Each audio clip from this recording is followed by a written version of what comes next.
কথায় আছে না, স্বপ্ন যাবে বাড়ি, তো আমার স্বপ্নটাও যাচ্ছে বাড়ি। হ্যালো এভরিওয়ান, আসসালামু আলাইকুম। কি অবস্থা সবার? তো আমি যাচ্ছি বগুড়া আমার বাবার বাড়িতে। এই তো আমি কাউন্টারে যাওয়ার উদ্দেশ্যে বাসা থেকে বের হয়েছি। আমার বাস ছিল সকাল 11টায়। দেখতে দেখতে আমি এই তো কাউন্টারে চলে এসেছি।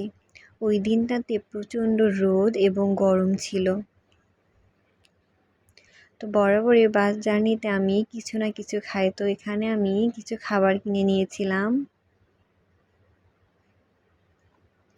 তো অনেকক্ষণ বাসের জন্য অপেক্ষা করছিলাম। অপেক্ষা করতে করতে এই তো আমার বাস চলে এসেছে।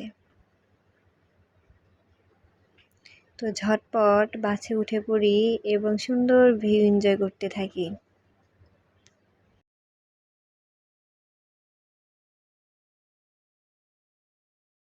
রাস্তার পাশে এত এত গাছ ছিল, দেখতে বেশ সুন্দর লাগছিল। তো দেখতে দেখতে আমি এই তো যমুনা সেতুতে চলে এসেছি। সেতুতে আসার পর আকাশটা অনেকটাই মেঘলা মেঘলা হয় এবং ঠান্ডা বাতাস আসতে থাকে।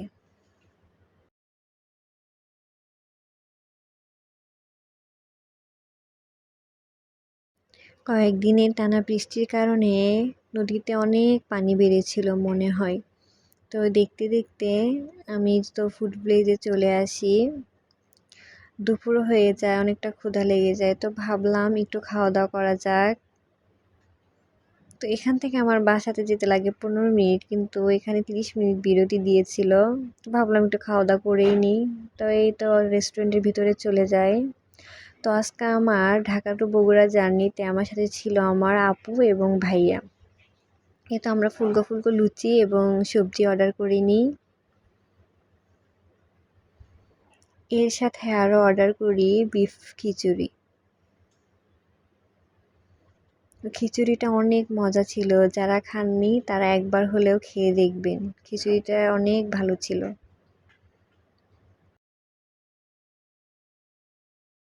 খাওয়া দাওয়া শেষ করে আবার ঝটপট বাসে উঠে পড়ি এবং সুন্দর ভিউ এনজয় করতে করতে বাসায় চলে আসি। এই তো ফাইনালি আমি বাসায় চলে এসেছি। আজকের ভিডিওটা এই পর্যন্তই। সবাই ভালো থাকবেন। আল্লাহ হাফেজ।